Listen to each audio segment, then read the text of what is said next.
One of these 4 is going to deteriorate in the next 10 minutes. 3 of them look worse right now than the one who is. 50 questions. All of them hard on purpose. Not because the content is obscure, but because every option is something a good nurse would actually do. By the end, you will be choosing between right answers instead of guessing. Who is changing? What kills first? What does my action do? Let's begin. Before the questions, the rules. And more important than the rules, when each one actually governs. Most reviews teach these as absolutes. They are not. And treating them that way is exactly how strong students miss the hardest items. First, airway, breathing, circulation. A BC applies when your options sit at genuinely different physiologic levels. It does not decide anything when all 4 options are airway adjacent, or when nobody has an airway, breathing, or circulation problem at all. Maslow governs only when no ABC issue is in play. The moment an airway, breathing, or circulation problem exists, ABC outranks Maslow. Physiological before psychological, every time. Safety, the risk of harm, governs when someone could be injured right now. It steps back when nothing is imminently unsafe. And watch this one, because a safety problem that is caused by a circulation problem is still underneath a circulation problem. Acute versus chronic. A new finding outranks a baseline one. The same potassium of 3.2 is an emergence if it is new and a footnote if it has been that way for a year. Unstable versus stable. When clients differ in trajectory, the one who is changing wins. And when everyone looks stable, your job is to find who is quietly changing anyway. Actual versus potential. A problem that exists outranks a problem that might. A falling oxygen level beats a fall risk, because one is happening and one is only possible. Expected versus unexpected. This is the one students get backwards. An expected finding is not an escalation trigger. A temperature of 37.9 in the first day after delivery is expected. Escalating it wastes the attention the real emergency needs. And the single most tested nuance in all of prioritization. Assess before you intervene, except in an emergency, where you act first. Picture a fork. If information is missing, assess. If life is threatened, right now, act. Get that fork wrong and you will fail the hardest questions on this exam. Least restrictive, least invasive. When several valid interventions differ in how invasive they are. But when safety demands the more restrictive option, safety wins. So for every one of the 50, ask 3 questions in this order. Who is changing? What could kill them first? And what does my action actually do to this patient? Every one of the 50 items has its own timestamp in the description, labeled by type and topic. Jump to the pattern you keep missing. Now, question 1. First skill. When the whole assignment needs you, who do you see first? 5 clients. 5 times where only the sequence separates a safe nurse from a sentinel event. Night shift. 4 clients. Which does the nurse assess first? A 3-day post-op bowel resection, reporting, incisional pain, 7 out of 10, heart rate, 96. A COPD client, respiratory rate, 22, SPO2, 90%, on 2 liters, talking in full sentences. A post-op day 1 client, respiratory rate 24, climbing from 16, SPO2 92% on room air, quiet and hard to rouse, no complaints. A client with a migraine requesting the room lights turned off.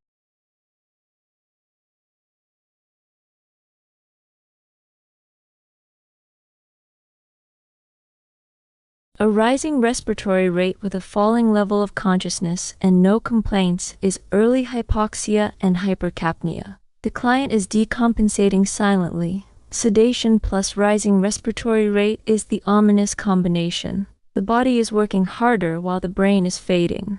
So the answer is A. The COPD client looks worst at 90%, but that is near their expected baseline. and they are speaking in full sentences. Stable abnormal. Assessing them first delays the quiet client, whose next 10 minutes end in a rapid response call. Incisional pain 7 out of 10 is expected and treatable, not life-threatening. A migraine light request is comfort, not urgency. The sickest-looking client is often the most stable. Find who is changing, not who looks worst. 4 clients. All need to be seen. Which does the nurse assess first? Chest pain client. Now pain-free. After 1. Sublingual nitroglycerin. Awaiting. Troponin. Heart failure client. With 3+ pitting edema. Requesting a PRN diuretic. Nuance atrial fibrillation. Heart rate 148. Blood pressure 88/54. Lightheaded. Post-cath client. Groin site dry and intact. On flat bed rest. Restless.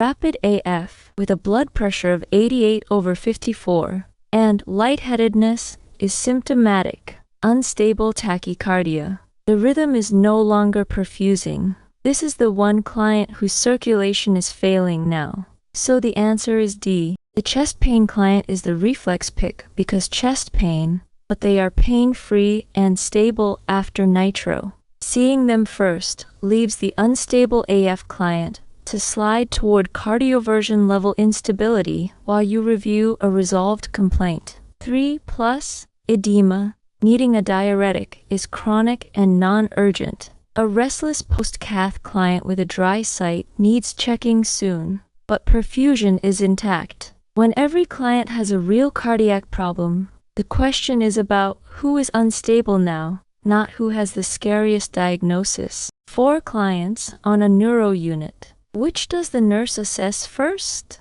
Post-ischemic stroke client. Glasgow Coma Scale 15. Blood pressure 150/88. Follows commands. Post-craniotomy day 1. Glasgow Coma Scale was 15. Now 13. Slower to answer. Pupils equal. Meningitis client. Temperature 38.9 degrees Celsius. Photophobic. Stiff neck. Seizure client. Post-ictical 20 minutes ago. Now oriented and sleepy.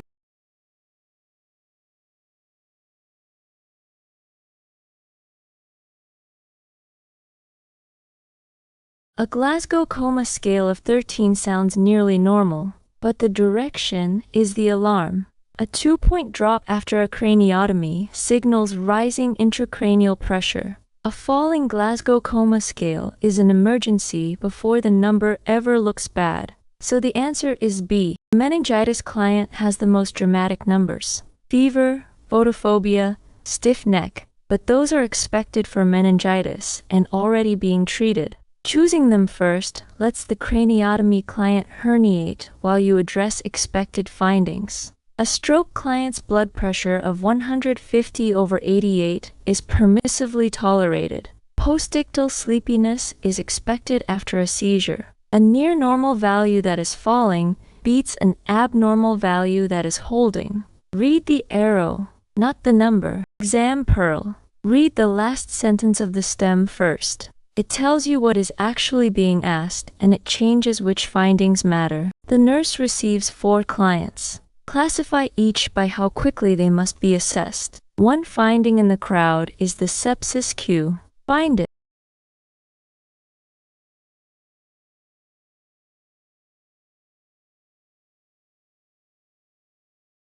Post-op client is the sepsis cue hiding in a near normal temperature. 37.9 degrees Celsius looks fine, but tachycardia, hypotension, new confusion, and mottling is septic shock. Perfusion, not fever, is the alarm. That is how each finding is classified. The UTI client has the highest temperature and is the reflex sickest, but is alert and hemodynamically stable. Urgent, not immediate. Treating fever as the priority marker sends you to the wrong bed. Cellulitis, already on antibiotics with mild pain, is routine. Pneumonia at 94% is urgent monitoring, not immediate. In sepsis, the temperature can normalize or stay low. Perfusion and mental status are the real early cues. Pediatric unit. 4 children. Which does the nurse assess first? A 2-year-old with croup, occasional barky cough, no stridor at rest, playing.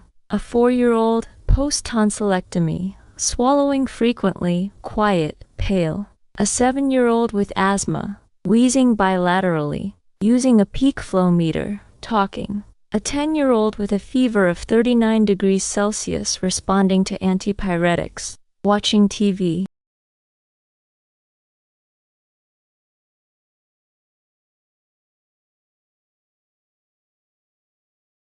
Frequent swallowing, plus pallor and quiet after a tonsillectomy, plus is the classic covert sign of post-op hemorrhage. The child is swallowing blood. Circulation is bleeding out behind a calm face. So, the answer is D. The wheezing asthmatic is the reflex airway pick, but audible wheeze with full sentences means air is moving. Choosing them first lets the tonsillectomy child lose enough blood to reach hypovolemic shock before anyone looks in the throat. Croup with no stridor at rest and active play is stable. A fever responding to antipyretics is expected. A quiet, pale child is more dangerous than a loud one. Silence after ENT surgery means look for blood.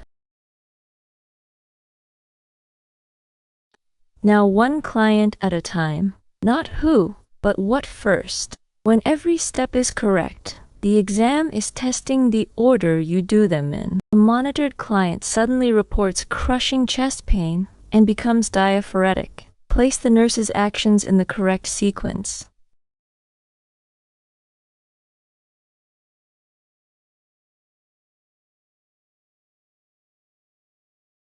This is an emergency, so the sequence is act first, not assess first. Oxygen and stay and call. Then the 12 lead that drives every downstream decision. Then nitro. Then labs. Then notify with data in hand. The first step is an intervention, not a full assessment. That is the correct order. The tempting first step is notify the provider, but calling before you have a 12 lead means the provider has nothing to act on. You lose minutes of door-to-balloon time and call back anyway. Nitro before an ECG can mask evolving changes. Labs are essential, but never precede stabilizing oxygen and the ECG. Ordering items don't always start with assess. When life is threatened now, the first step is the intervention that buys time. A client 2 days post-op develops sudden dyspnea, pleuritic chest pain, respiratory rate 30, SPO 286% on room air, and anxiety. What does the nurse do first?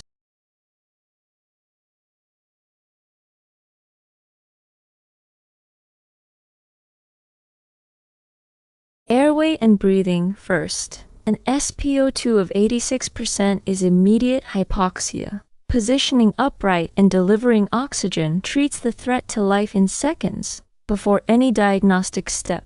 So the answer is A. Ordering the CT or D-dimer feels productive, but sending a hypoxic client to radiology before oxygenating them can end in respiratory arrest in the scanner. Diagnosis never precedes oxygenation. Notifying the provider matters, but comes after you correct the hypoxia. Lorazepam treats anxiety, but the anxiety here is hypoxia, and sedation would worsen it. When the reflex is to chase the diagnosis, fix the airway and breathing first. Oxygen before imaging. Always. A client is found on the floor beside the bed, awake but confused, with a laceration to the back of the head. The fall was unwitnessed. Sequence the nurse's actions.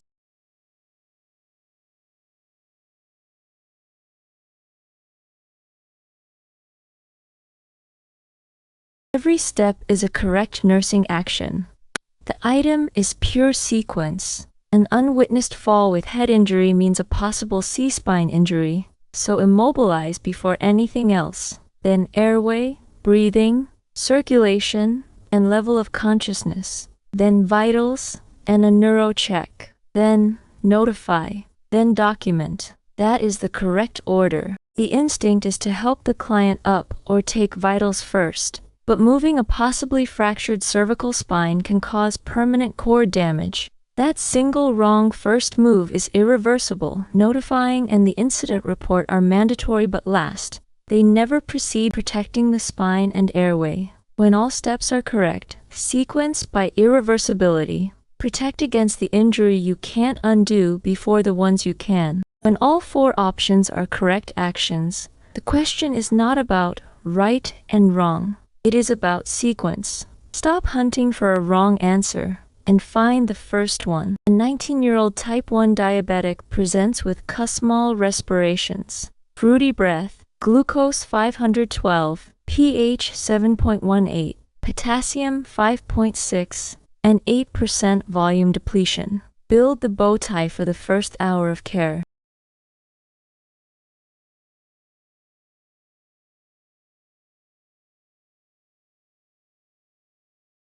Fluids come before insulin. The client is 8% volume depleted, and insulin without volume drops an already contracted intravascular space. Then insulin to close the anion gap.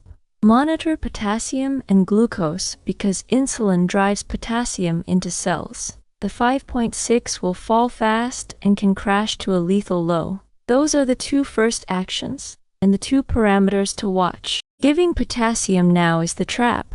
The potassium reads 5.6, only mildly elevated, so it looks like the last thing to add. But total body potassium is profoundly depleted, and it will plummet once insulin starts. Miss it and you cause the arrhythmia you were trying to prevent, just an hour later. Bicarbonate is not indicated at pH 7.18 and can worsen cerebral acidosis. Lipase and the 24-hour protein are irrelevant. An elevated potassium in DKA still hides total body depletion. Treat the fall the insulin will cause, not the current value. A client with cirrhosis is admitted with hematemesis. Blood pressure 92/60, heart rate 112, hemoglobin 7.1. Alert. The nurse has 4 orders. What does the nurse do first?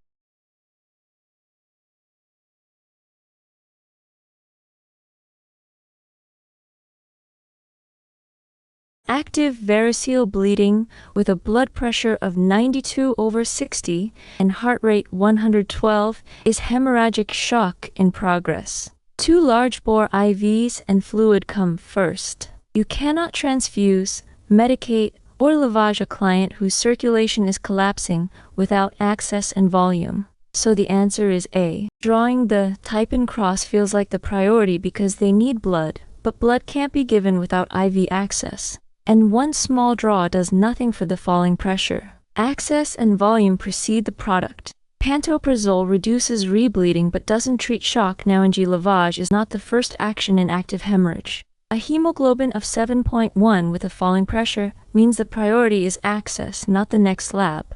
Volume in before product in. What do you report? The skill here is the escalation threshold. Knowing which findings are expected and which one earns the phone call. Client is 6 hours post-vaginal delivery. Classify each finding as expected, report to provider, or emergent. Not everything abnormal sounding is a red flag.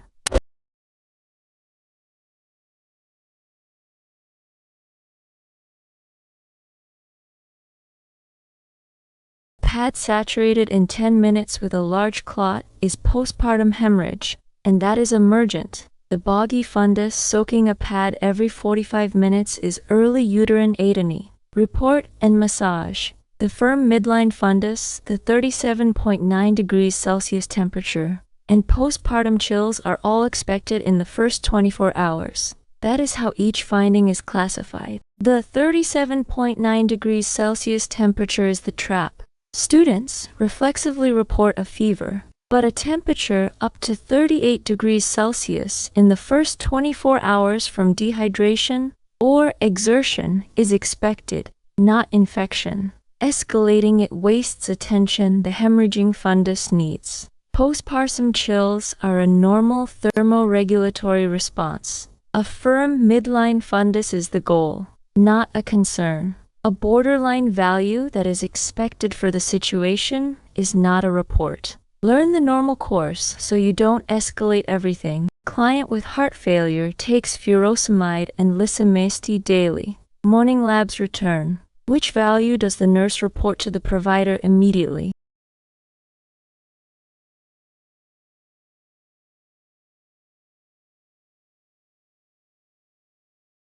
Potassium of 2.9 is dangerous hypokalemia. With a loop diuretic, it predisposes to lethal ventricular dysrhythmias, and it potentiates digoxin toxicity if the client is on it. This is the value that can stop the heart. So the answer is B. Sodium 134 looks abnormal and draws the eye, but mild hyponatremia is common and expected in heart failure on diuretics. Reporting it first delays the potassium that is genuinely arrhythmogenic. A BUN of 24 is mildly elevated and expected with diuresis. A creatinine of 1.2 is essentially normal. Not the most abnormal number, the most dangerous one. Ask which value could kill, not which is furthest from normal. A client is 1 day post-op thoracotomy with a chest tube to water seal suction. Select all findings the nurse must report to the provider.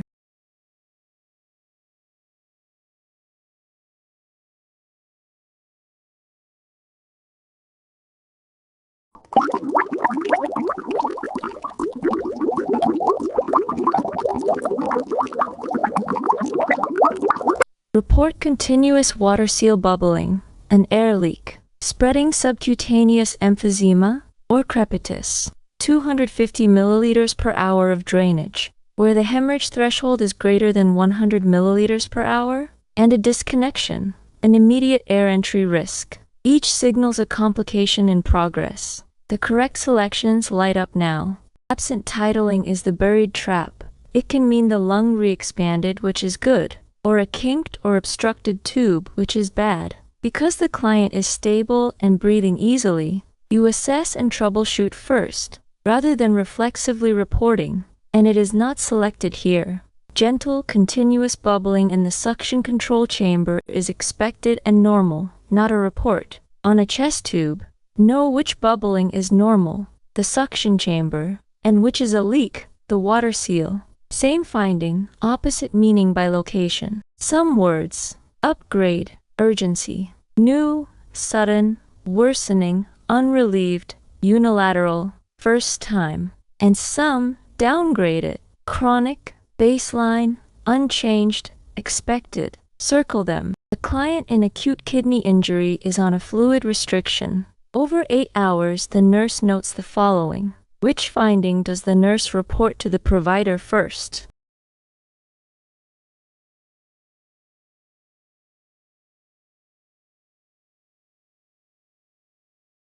A potassium of 6.4 with peaked T waves is symptomatic hyperkalemia. The membrane is already destabilizing toward ventricular fibrillation. ECG changes convert a lab value into an immediate cardiac emergency. So the answer is D. Low urine output is the reflex pick in AKI and is genuinely concerning. But oliguria over 1 hour will not kill in the next few minutes. The hyperkalemia with ECG changes will. Reporting output first delays the rhythm threat. A blood pressure of 158/92 is common in AKI and not emergent. Fatigue and nausea are non-specific uremic symptoms. A lab value plus an ECG change is no longer a lab value. It is a rhythm emergency. Cardiac instability jumps the line. A client with SIADH is on a 1,000 milliliter fluid restriction with a serum sodium of 118 milliequivalents per liter. The provider is being called. Which single piece of information is most important to report?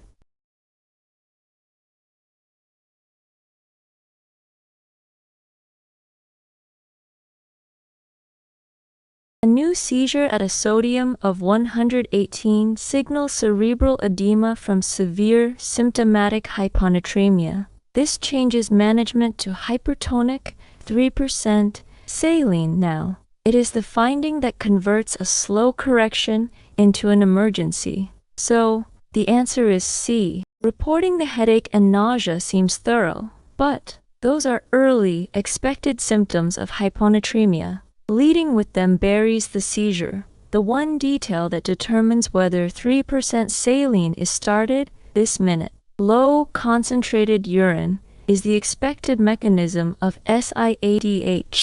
Irritability and thirst are early symptoms, not the emergency. When you call the provider, lead with the finding that changes management, the seizure, not the symptom list. Which order do you question? Remember, questioning an order is a nursing action, not insubordination. Find the one order that would harm. A client with chronic kidney disease, EGFR24, is admitted for a CT with contrast. The nurse reviews the orders. Which order does the nurse question first?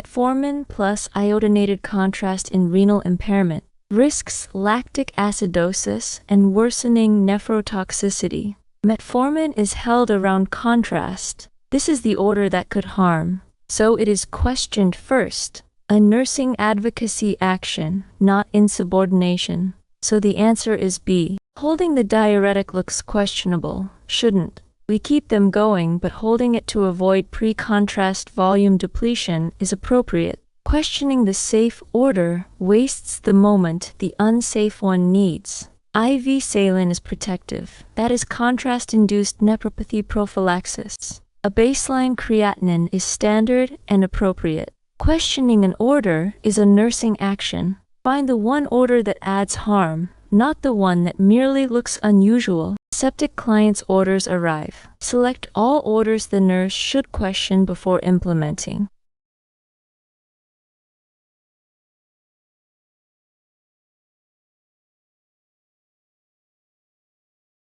Question 3. Cultures must be drawn before antibiotics. Draw them after, and you lose the organism. A vasopressor like norepinephrine should run through a central line, not a small peripheral IV for hours, because of extravasation and necrosis. And withholding an antipyretic to watch the trend leaves the client febrile and more metabolically stressed. For no clear benefit here. The correct selections light up now. The cultures after antibiotics to avoid delay order is the buried trap. It sounds efficient and patient first, but it sacrifices the diagnosis. It reads reasonable, which is exactly why it must be caught. Starting antibiotics within 1 hour and a 30 milliliters per kilogram bolus for lactate 4.2 are correct sepsis bundle orders and are not questioned. An unsafe order can be phrased to sound considerate. Judge the order by what it does to the patient, not how reasonable it sounds. Laboring client at 39 weeks is receiving IV magnesium sulfate for preeclampsia. The provider writes 4 orders. Which does the nurse question?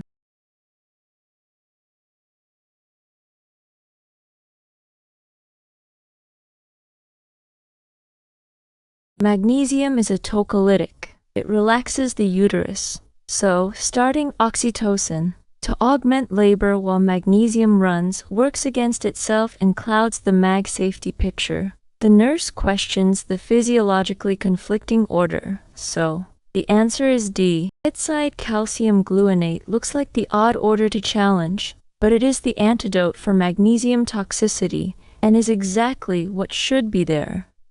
Questioning it would remove the client's safety net. Hourly deep tendon reflexes and respiratory rate are required magnesium monitoring. A low stimulation environment reduces seizure risk in preeclampsia. The order to challenge is the one that fights the current therapy, not the one that looks unfamiliar but is protective. A lab value in a stem is never scenery. It is there because it is the reason. If they hand you the potassium is the answer's hinge. A 6-month-old, 7 kilograms, is admitted with dehydration. The nurse reviews the orders and questions one before implementing. Which order does the nurse question?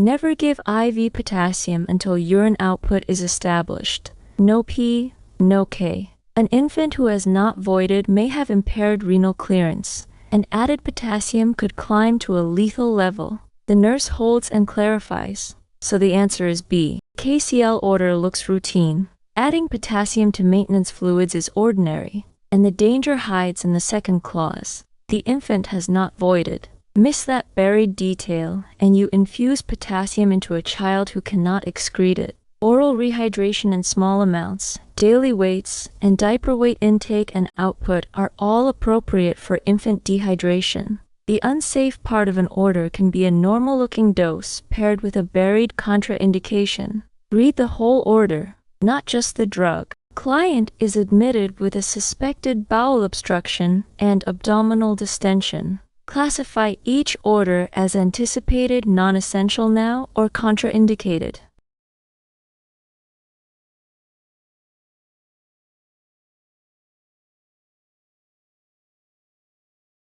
NG decompression, NPO, and IV fluids are all anticipated for obstruction. A stimulant laxative and any oral intake are contraindicated. Pushing contents against a mechanical block risks perforation. The right actions for constipation are the wrong actions here. That is how each finding is classified. The laxative is the trap. It is a correct intervention for a client who can't move their bowels, but at the wrong time. Against an obstruction, it can rupture the bowel. Right idea, catastrophic timing. NPO and NG suction rest and decompress the gut. IV fluids replace the third spaced volume. Ask what the intervention physically does against this pathology. A laxative helps constipation and perforates an obstruction.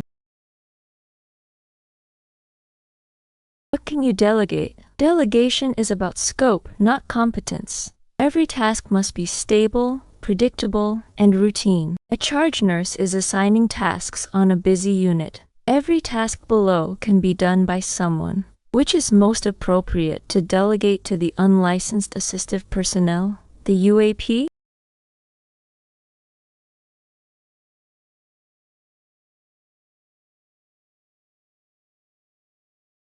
Assisting a stable client with hygiene is stable, predictable, and routine. The three-part UAP test, and requires no clinical judgment. It is the only task here that meets all three gates. So the answer is B. Reinforcing coping strategies sounds simple and delegable, but teaching is a licensed function. The UAP cannot teach or reinforce education. Delegating it means care that legally didn't happen and a client taught nothing verifiable. Suicide risk assessment and evaluating medication effectiveness are assessment and evaluation, never delegated to a UAP. When every task could be done, delegate by the three gates. Stable, predictable, routine. Teaching and assessing fail the gate. A nurse is caring for a client one day post-op total hip arthroplasty who is stable. Select all tasks that can be delegated to the UAP.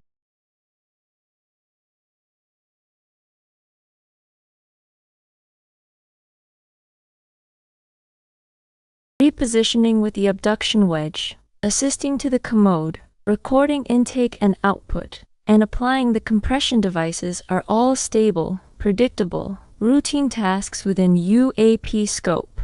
The nurse has already established the plan and the client is stable. The correct selections light up. Now, assess the dressing for the first sign of bleeding is the buried trap. It hides an assessment verb inside a task that otherwise sounds like simple observation. A UAP can report what they see, but the nurse owns the assessment. Not delegated. Deciding to advance activity is evaluation and clinical judgment and stays with the nurse. Delegation items hide an assessment word inside a routine-sounding task. The verb, not the task, decides scope. A nurse is delegating to an LPN or LVN and a UAP on an orthopedic unit. Which task is best assigned to the LPN or LVN rather than the UAP?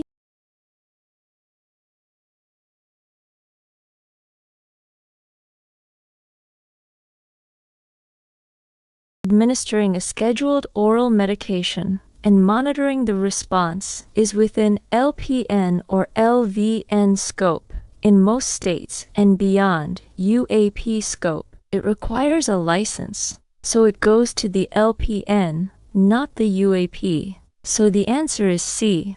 The reflex is to send the medication to the UAP because it's just a pill, but UAPs do not administer medications. Delegating it there is a scope violation that could reach the client as an unlicensed med pass. Vitals on stable clients, ambulating a stable client, and feeding are all appropriate UAP tasks. Delegation tests scope, not difficulty. Match the license to the task. A simple med still needs a licensed giver. Eliminate by mechanism, not by feel. Ask what each option physically does to the patient. A laxative that helps constipation will perforate an obstruction. On a neuro step-down unit, classify each task as appropriate to delegate to the UAP or keep with the licensed nurse. One routine task is not what it seems.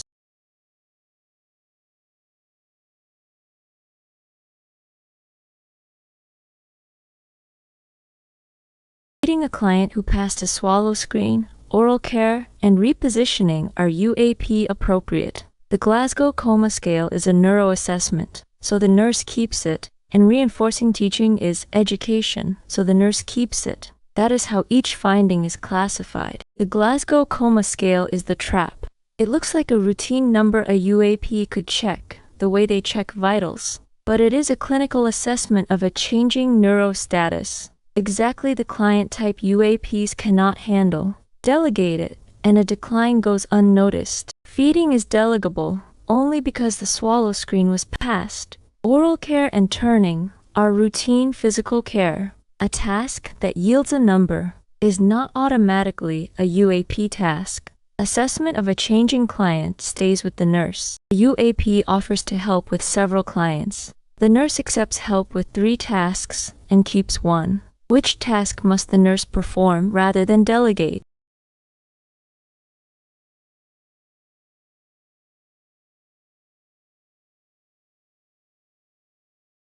The first post-op ambulation is not yet predictable. The client is untested for orthostasis and stability, so the nurse performs and assesses it. After the nurse establishes tolerance, subsequent walks become delegable. So the answer is A. Emptying an established colostomy on a stable client is routine and delegible. The trap is assuming all colostomy care stays with the nurse. It is timing, not the task, that keeps the first ambulation with the nurse. Delivering water to an unrestricted client and collecting an already passed specimen are routine UAP tasks. Routine is a status a task earns. The first time is the nurse's. After tolerance is established, it can be delegated. Read the trend. 4 of the next 5 give you a trajectory, not a snapshot. Learn to answer the arrow, not the number. Client is 6 hours post-cesarean section. Review the trend, then choose the nurse's action. At 1600, blood pressure 122/78. Heart rate 82. Urine output 60 milliliters per hour. At 1800, blood pressure 116/76. Heart rate 94. Urine output 45 milliliters per hour. At 2000, blood pressure 108/72. Heart rate 108. Urine output 30 milliliters per hour. At 2200, blood pressure 100/70, heart rate 120, urine output 18 milliliters per hour.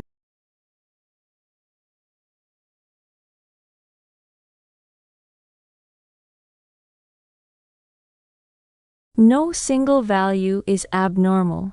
A blood pressure of 100/70 is normal on its own, but the trend is unmistakable. Rising heart rate, falling blood pressure, falling urine output over 6 hours is compensated hypovolemic shock from internal bleeding. Act on the slope. So, the answer is A. Continue to monitor. Blood pressure is within normal limits, is the exact trap.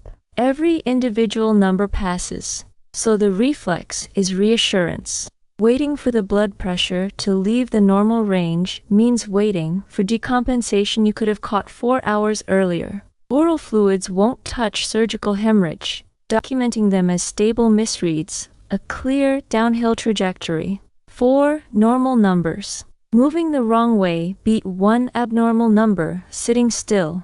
Read the direction, not the reading. A client with pneumonia is on 2 liters nasal cannula. Review the trend, then choose the nurse's priority action. At 0800, respiratory rate 20, SpO2 94%, alert, speaking in sentences. At 1000, respiratory rate 26, SpO2 92%, alert. At 1200, respiratory rate 32, SpO2 90%, short phrases only. At 1400, respiratory rate 34, SpO2 89%, drowsy, arterial CO2 rising.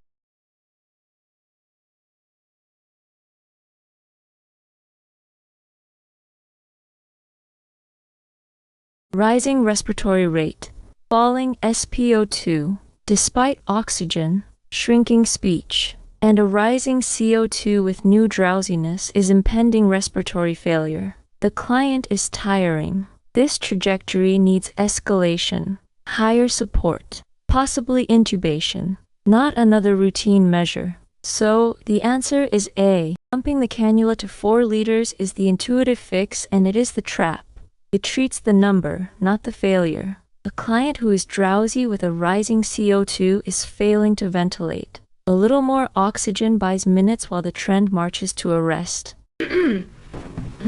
Coughing or repositioning and a scheduled nebulizer are fine for a stable client, not one whose CO2 and drowsiness are climbing together. Rising CO2 plus a falling level of consciousness is a tiring patient. More oxygen doesn't fix ventilation. Escalate. 2 post-op clients are being watched for kidney injury. Review the trend for client A and choose the action. At hour 1, blood pressure 118/74, urine output 55 milliliters per hour, creatinine 0.9. At hour 3, blood pressure 116/72, urine output 35 milliliters per hour. At hour 5, blood pressure 114/72, urine output 20 milliliters per hour. At hour 7, blood pressure 112/70, urine output 12 milliliters per hour, creatinine 1.4.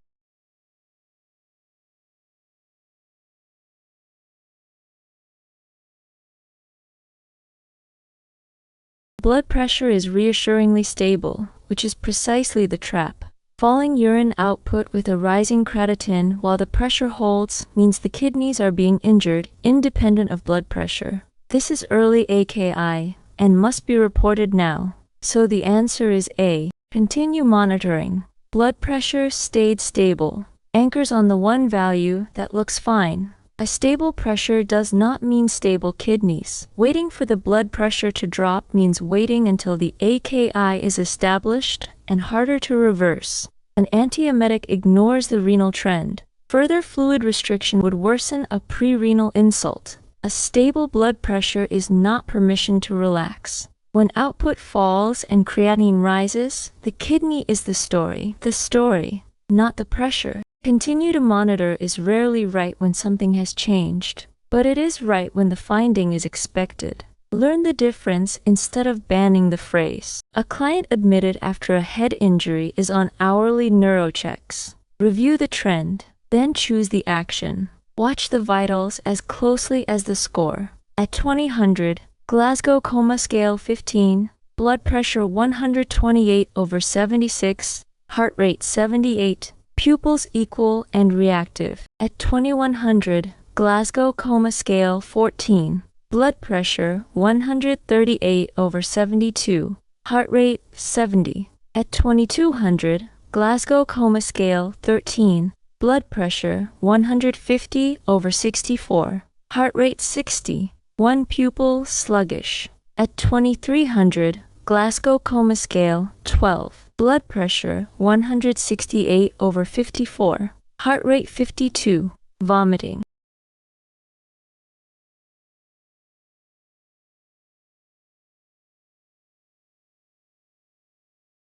The Glasgow Coma Scale drift from 15 to 12 is easy to underrate, but the buried cue is Cushing's triad building in the vitals. Widening pulse pressure, that is rising systolic with falling diastolic, bradycardia, and now vomiting with a sluggish pupil. This is herniation level rising intracranial pressure, an emergency. So the answer is A. Treating the vomiting with an antiemetic addresses the most visible symptom and misses the whole picture. The vomiting is a sign of rising intracranial pressure, not a stomach problem. Medicating it delays the neurosurgical emergency underneath. Just sleepy at night rationalizes a falling Glasgow Coma Scale. Lowering the head of the bed would raise intracranial pressure further. Cushing's triad hides in normalish numbers moving in opposite directions. Read systolic and diastolic separately. A client in DKA has been on an insulin infusion for 4 hours.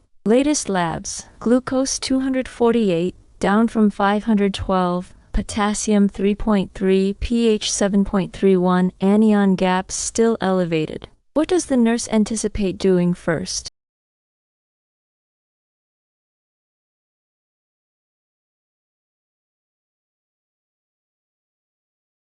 Two things must happen before more insulin. Glucose has hit about 250, so dextrose is added to prevent hypoglycemia while insulin keeps closing the gap, and a potassium of 3.3 must be replaced, because insulin will drive it lower. The gap is still open, so insulin continues, with these guards. So the answer is D. Stopping insulin because the glucose is normalizing is the classic trap.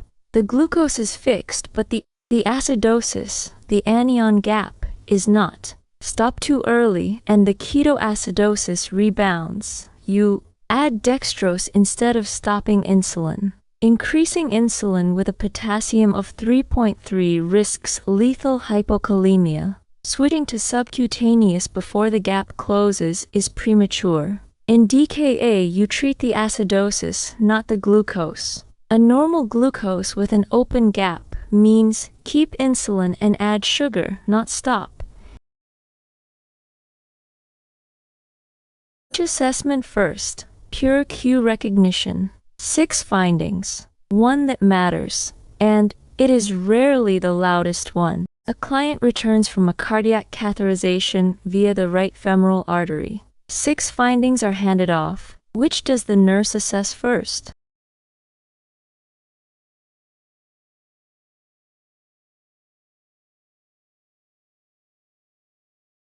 Newly faint pulse distal to a femoral arterial puncture is the buried cue for arterial occlusion or a developing retroperitoneal or groin bleed compromising the limb. Perfusion to the leg is threatened, so assess it first. So the answer is D. Back discomfort from flat bed rest is expected and draws sympathy, but it is the noise. Chasing comfort first delays finding a limb that is losing its blood supply while the client lies still and stable. A blood pressure unchanged from baseline is reassuring, not a priority. A patent, quiet IV, in the other hand, is normal. After an arterial procedure, the priority cue is distal perfusion. A faint pulse is quiet, but it is the alarm. A client with a new tracheostomy suddenly desaturates to 84% with visible respiratory distress. Sequence the nurse's assessment and actions.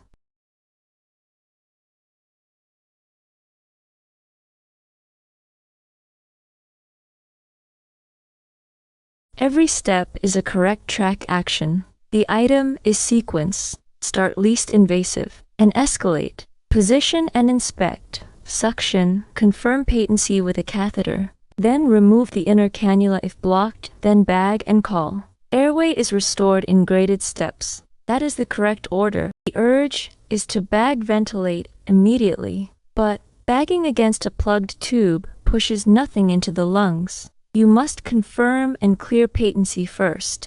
Skipping to the last step wastes the seconds that would actually open the airway. Removing the inner cannula before trying suction or a catheter skips reversible fixes. Calling for help accompanies, not replaces, action. When all steps are right, order them from least to most invasive. Confirm the airway is open before you try to push air through it. A client presents to the ED with a severe headache different from any before. Select all findings that require immediate further assessment.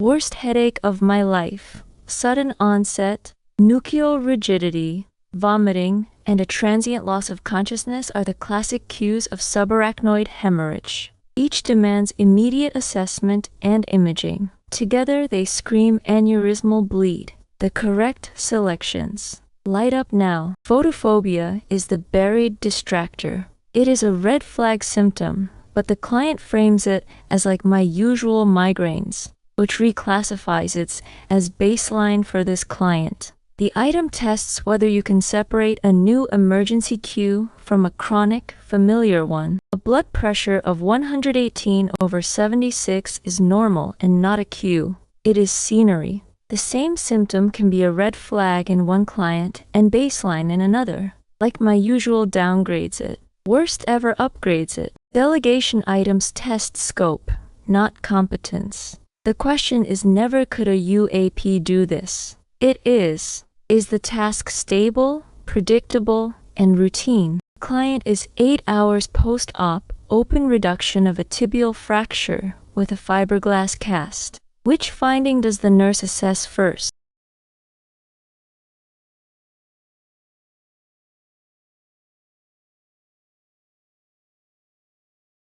Deep, unrelenting pain that is out of proportion and worsens with passive stretch is the earliest cue of compartment syndrome, an ischemic emergency. It appears before pulselessness or pallor, so it is the finding to chase first. So, the answer is C. Incisional pain relieved by analgesia is the reflex pain equals priority pick, but relieved expected post-op pain is reassuring. Treating it as the priority lets the compartment pressure climb until the muscle and nerve are permanently damaged. Swelling that improves with elevation is expected. Itching under a cast is a comfort issue. Not all pain is equal. Expected pain that responds to medication is safe. Unrelenting pain on stretch is an ischemic emergency. A client on a med-surg unit is confused. Temperature 38.8 degrees Celsius. Heart rate 120.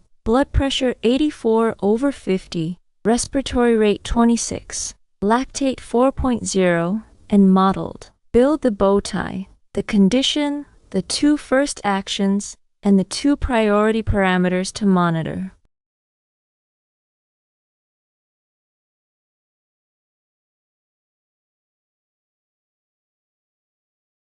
Two frameworks meet here. Safety says the client is confused. Keep them from falling. And ABC says perfusion is failing. ABC governs fluids and cultures, then antibiotics come first, monitored by mean arterial pressure and lactate clearance. The confusion is caused by the hypoperfusion you are treating. Fix the shock and the safety issue recedes. Those are the 2 first actions and the 2 parameters to watch. Restraining the confused client first is the safety framework trap.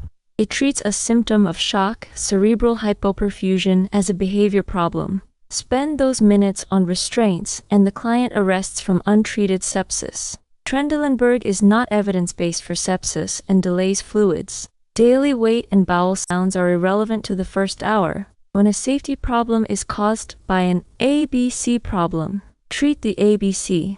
Restraining a septic confused client fixes nothing underneath. Did it work? Evaluation items want the parameter that would change if the treatment succeeded. The evidence, not the intervention. A client with acute pulmonary edema received IV furosemide 40 mg 1 hour ago. Which finding best indicates the treatment is working?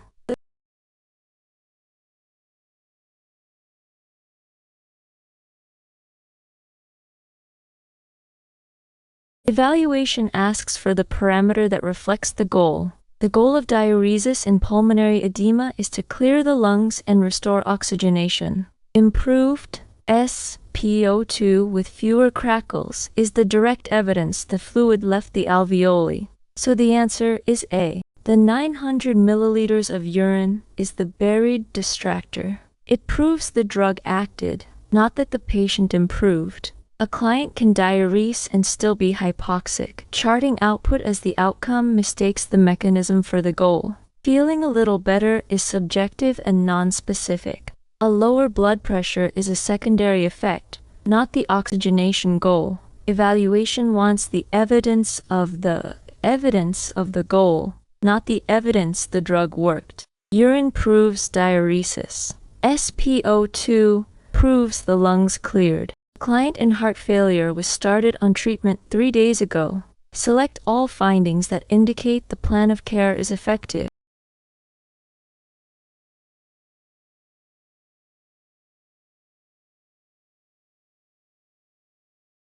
Effectiveness in heart failure is shown by fluid coming off and function returning. Weight down, lungs clear, edema improved, and improved activity tolerance without dyspnea. Each is a direct outcome of decongestion. The correct selections light up now. Persistent 3-pillow orthopnea, unchanged from admission, is the trap.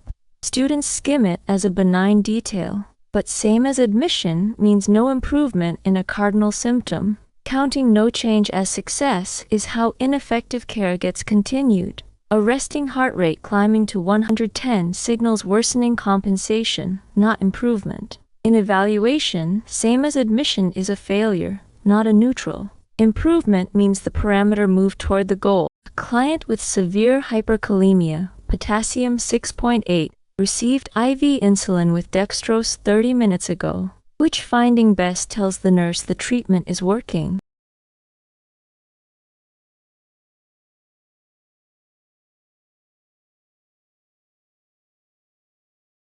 Insulin dextrose treats hyperkalemia by shifting potassium into cells. The outcome that matters is cardiac stability. Normalizing T waves is the real-time evidence the myocardium is out of danger, the whole point of the intervention. So the answer is B. A repeat potassium of 6.6 is the near-miss distractor.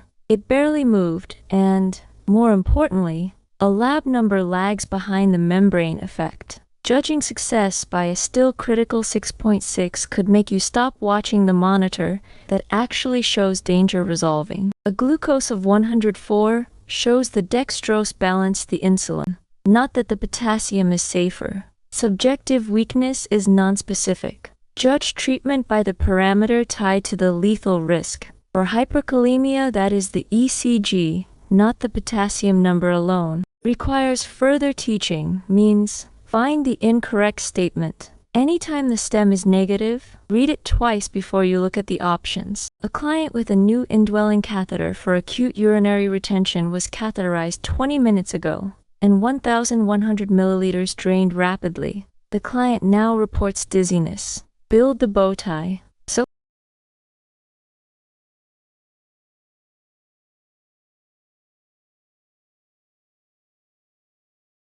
Rapid drainage of a very full bladder can cause hypotension and mucosal bleeding, or hematuria. The dizziness is the cue it worked too fast. Assess blood pressure and urine, monitor pressure and urine color and volume, and replace the diuresis losses. Slow, controlled drainage is the lesson. Those are the two first actions, and the two parameters to watch. Briskly irrigating to speed drainage is the right idea. Keep urine flowing at exactly the wrong time. More rapid decompression worsens the hypotension and bleeding you are now seeing. Timing turns a helpful action harmful. Serum calcium and pupils are irrelevant here. Redraining is not indicated. It worked can still hurt the patient. Evaluate for the predictable adverse effect of the very intervention that succeeded. A client received IV pantoprazole and octreotide for an upper GI bleed and had 2 units of packed red cells. Which finding best indicates the bleeding has been controlled?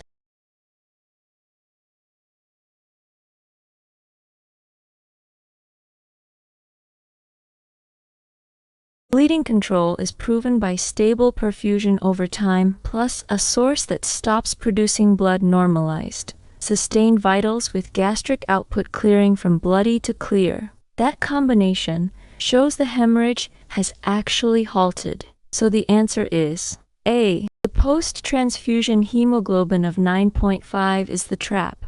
A number drawn 20 minutes after transfusion reflects the units given, not whether bleeding stopped. A client can have a better hemoglobin and still be actively bleeding. The value reassures falsely. Less nausea and no vomiting are non-specific and can occur while a slow bleed continues distally. A lab right after an intervention shows what you did, not what the disease is doing. Trust the trend in perfusion, not the fresh number. The conflict items. Here, 2 frameworks openly disagree, and the whole question is which rule governs. These are where the exam separates passing from failing. 4 clients need attention at the start of the shift. A, B, C points one way. Safety points another. Which client does the nurse see first?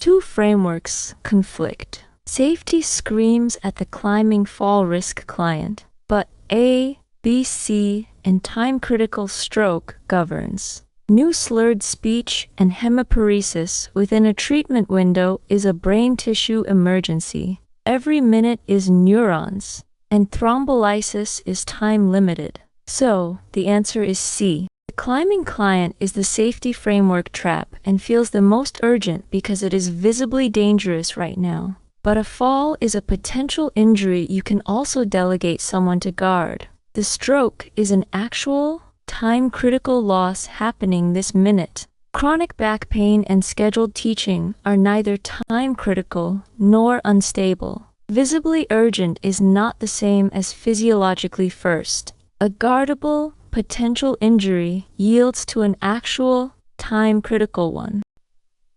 A child with spina bifida and a latex allergy develops hives, lip swelling, wheezing, and a blood pressure of 82/44 minutes after a procedure. Build the bow tie for anaphylaxis.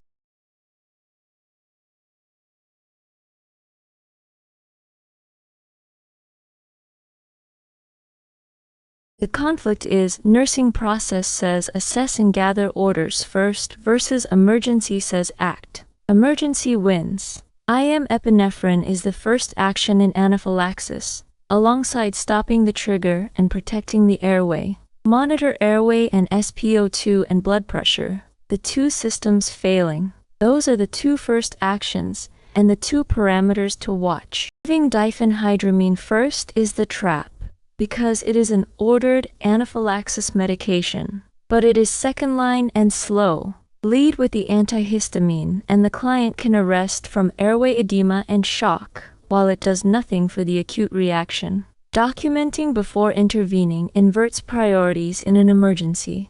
Intake and output and potassium are irrelevant to the acute event. Being ordered doesn't make a drug first line. In anaphylaxis, epinephrine leads. The antihistamine is a distraction. If it goes first, client at 34 weeks arrives with painless, bright red vaginal bleeding. Placenta previa is suspected. Select all appropriate nursing actions.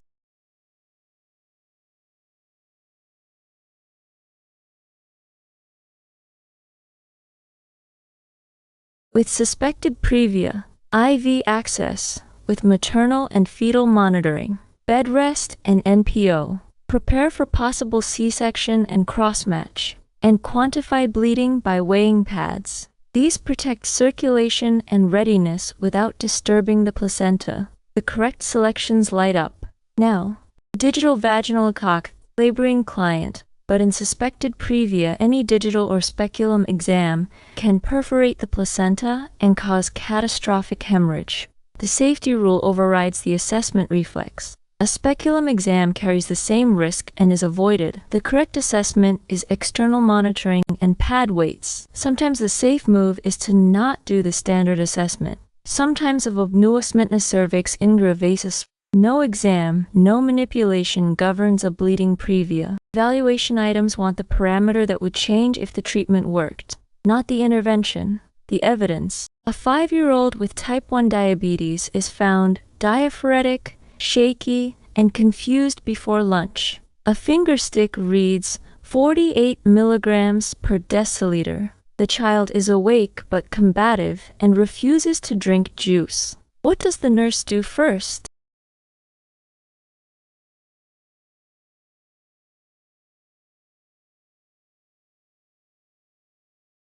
Two rules collide. Treat hypoglycemia with the least invasive oral route versus protect a client who can't safely swallow. Safety governs. A confused, combative, refusing child cannot take oral glucose safely, given the aspiration risk, so IM glucagon is the first action. So the answer is C. Continuing to coax oral juice follows the oral first rule and feels gentler, but forcing fluids into a combative, altered child risks aspiration and wastes minutes while neuroglycopenia deepens. The least invasive route is wrong when the client can't protect their airway. Rechecking the glucose delays clear, symptomatic treatment. Notifying and waiting abandons an emergency you can already treat. Oral first assumes a safe swallow. When consciousness is altered, safety flips the answer to the parenteral route. The monitored client becomes unresponsive. The rhythm shows ventricular fibrillation.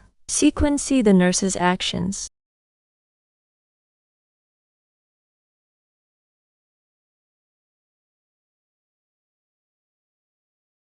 Two frameworks meet. Assess first versus act in an emergency. The BLS sequence honors both in order. A rapid pulse check is the assessment. Then call and compress without delay, defibrillate the moment the device is there, and resume compressions immediately. Defibrillation is the definitive fix for VFib, but compressions bridge until it arrives. That is the correct order. Waiting to defibrillate before starting compressions is the trap. The shock is what fixes VFib, so do it first. But every second without compressions drops perfusion and shock success. You compress continuously until the pads are on. Skipping the pulse check, shocking a risks. A perfusing rhythm. Delaying the code call costs you the defibrillator you need. In a code, assess shrinks to a pulse check. An act means compress now. Definitive therapy doesn't excuse delaying the bridge. Gauntlet. 5. Hardest. No scaffolding. Everything you just learned, all at once, no hints. 4 clients on a step-down unit. Every option is a real nursing action for a real problem. Which client does the nurse assess first?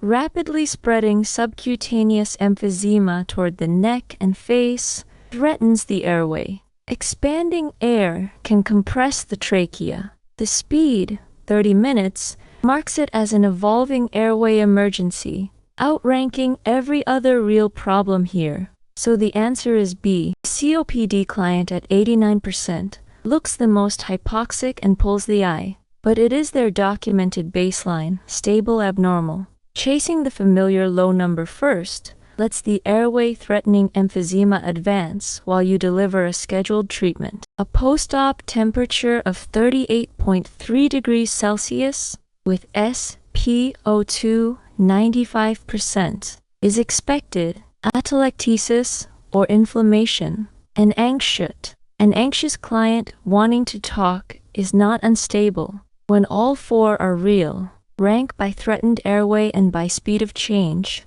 Fast-moving beats, worst-looking but stable. A client on a psychiatric unit is being assessed. Select all findings that require the nurse's immediate action.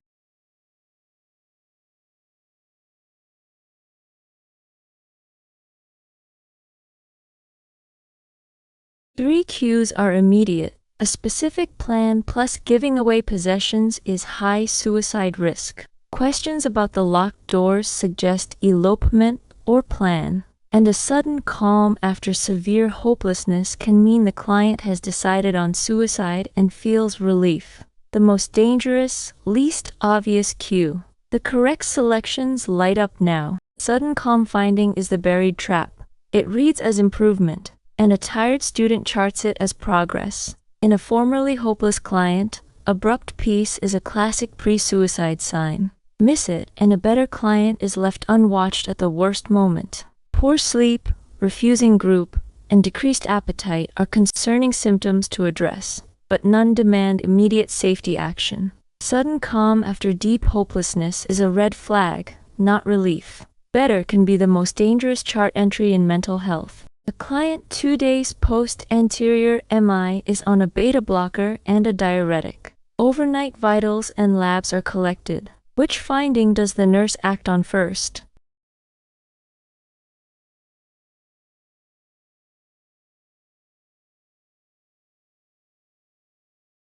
Individually, a heart rate of 44 could be beta blocker effect and a potassium of 3.2 is mildly low. Both look almost acceptable. Together, post-MI, bradycardia plus hypokalemia plus new premature ventricular contractions is a prime substrate for lethal ventricular dysrhythmia. The combination, not any single value, is the emergency. So the answer is C. A blood pressure of 104/64, down slightly, is the reassuring distractor that pulls attention as a trend, but it is still adequate perfusion. Fixating on the mild blood pressure drift delays treating the electrical instability that can become VTAC or VFib in a fresh infarct. Fatigue or poor appetite are nonspecific. One loose stool is not urgent. Two mildly abnormal values can be lethal together. Post-MI, low potassium plus bradycardia plus new ectopy is one problem, not three small ones. When two clients look equally sick, pick the one who is changing. Trajectory beats severity. A falling number beats a bad one holding still. A client having a first-time generalized tonic-clonic seizure is actively convulsing on the floor. Sequence the nurse's actions from first to last.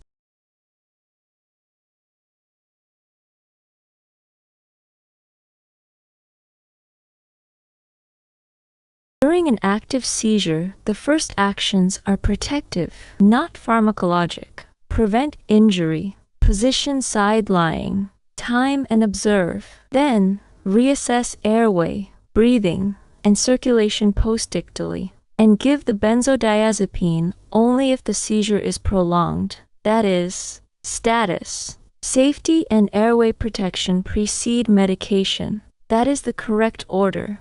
Rushing the IV benzodiazepine first is the trap. It is the definitive drug, so it feels like the priority. But you cannot safely start an IV on a convulsing client, and most seizures self-terminate. Leading with the med means fighting a seizing limb for access while the head goes unprotected. Never restrain a seizing client or force anything into the mouth. Timing guides whether the drug is even needed. The definitive drug is not always the first step. During an active seizure, protect and position first. Medicate only if it won't stop. A nurse assumes care of 4 clients. Vital signs and 1 key finding are given for each. Which client does the nurse assess first?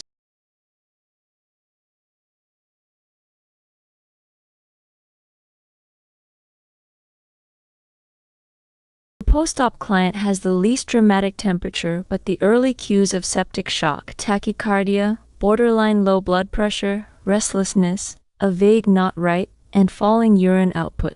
Early sepsis presents as subtle perfusion change before the fever climbs. This is the client who is changing. So the answer is D. The known sepsis client with the highest temperature, 38.9 degrees Celsius, is the intuitive sickest pick, but they are already on antibiotics and responding stable and improving. Choosing the loudest fever sends you to the client who needs you least, while the quiet one decompensates. Pyelonephritis with expected flank pain on antibiotics and a stable wound infection awaiting a dressing change are both stable, expected. Early sepsis is quiet. The client who is subtly changing outranks the one with the scariest number, who is already improving. Trajectory beats severity. 50 patients. 50 times an option that looked right would have cost someone. If you remember nothing else, remember this. When every option is a real nursing action, the question is about sequence. When two clients look equally sick,